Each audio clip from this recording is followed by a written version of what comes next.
Aprovado no Senado Federal o projeto de decreto legislativo 206 de 2004. O que é isso aqui? É o PDL que salva os clubes de tiro.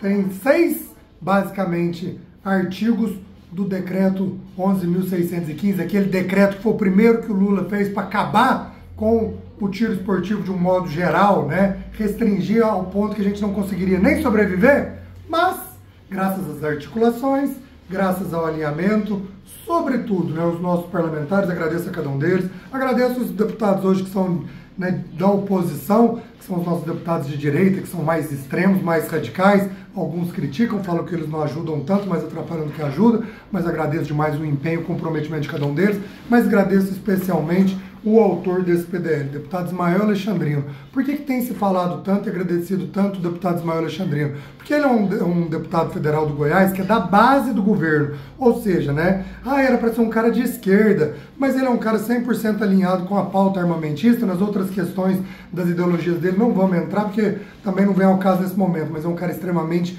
íntegro, que eu tive muito prazer de conhecer, conversar pessoalmente várias vezes.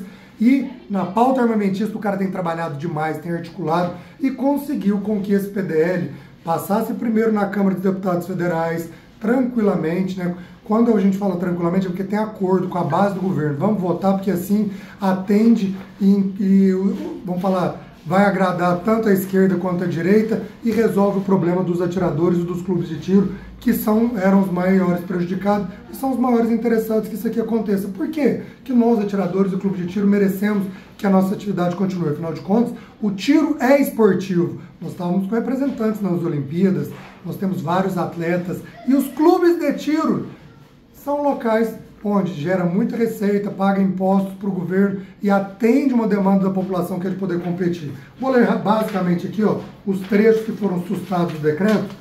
É o trecho, o inciso 14, 15 e 17 do caput do artigo 2º, que fala basicamente sobre coleção de armas, que as armas agora para colecionismo serão regulamentadas pelo IPAM. Isso daí estaria um transtorno enorme, basicamente ia acabar com a atividade de coleção. Então cai esse trecho do decreto, coleção volta a ser possível no Brasil.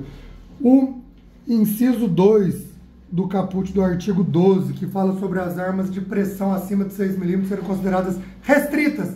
Cai isso também, as armas de pressão não tem mais distinção de calibre para ser considerada restrito ou não, volta a ser tudo permitido de acordo com a lógica, né? O artigo 35, que fala da habitualidade, que está uma loucura isso hoje, porque a habitualidade por calibre, você vai punir justamente aquelas pessoas que são melhores competidores, que mais se empenham, que mais tem arma. O cara vai fazer 8, 20 habitualidades por calibre para ser nível 3, não tem o menor sentido, né? A habitualidade, supostamente, né, agora vai ter que esperar a regulamentação do Exército, mas vai ser por atirador, né? 8 habitualidades por ano por atirador, independente da quantidade de calibres que ele tem. Ou se você quiser, se for voltar atrás com essa questão de nível, porque até então agora se caiu, antes não existia nível, era tão somente a habitualidade de 8 por atirador, independente do nível do atirador. Outra questão, inciso 1 do caput do parágrafo 1º do artigo 38. Essa é a parte mais importante. Os clubes de tiro não poderiam funcionar a menos de 1 quilômetro de raio de uma instituição de ensino, ou seja, 95% dos clubes de tiro no Brasil estariam irregular e não teriam como continuar com suas atividades a partir de 21 de dezembro de 2024. Com isso, cai e agora os clubes podem voltar a funcionar, não tem porquê, até porque não tem o menor sentido, né? Qual o problema do clube ser próximo da escola se nós nunca tivemos um incidente com arma de fogo registrada, nem em escola, nem em lugar nenhum? Então não tem o menor cabimento, era muito desproporcional e por isso cai. E, por último, o artigo 1º, o parágrafo 1º do artigo 79, que fala, o inciso 1 e 2, parágrafo 1º e 2º do artigo 41, que fala também sobre colecionismo, mas ele fala sobre os tipos de armas que o colecionador estava podendo ter, estava restrito também, não tinha sentido, volta a dar mais tranquilidade para quem quer ser colecionador. E por último, o parágrafo 1º do artigo 79, que fala sobre as armas não poderem ser utilizadas em atividade diversa adquirida. Ou seja, se você comprou uma arma para o tiro esportivo, ela não poderia ser utilizada na caça. Se você compra uma arma na caça, não poderia ser utilizada para o tiro. O que não faz sentido, visto que o próprio governo quer diminuir a quantidade de armas em circulação, quer diminuir a quantidade de armas em nome dos CACs, então deixa a gente usar uma arma para tudo, senão tem que ter uma arma para isso, uma arma para aquilo, uma arma para aquilo outro. Então, né, muito coerente. Agradeço demais a articulação de todos aí, como eu disse, de direita, de esquerda.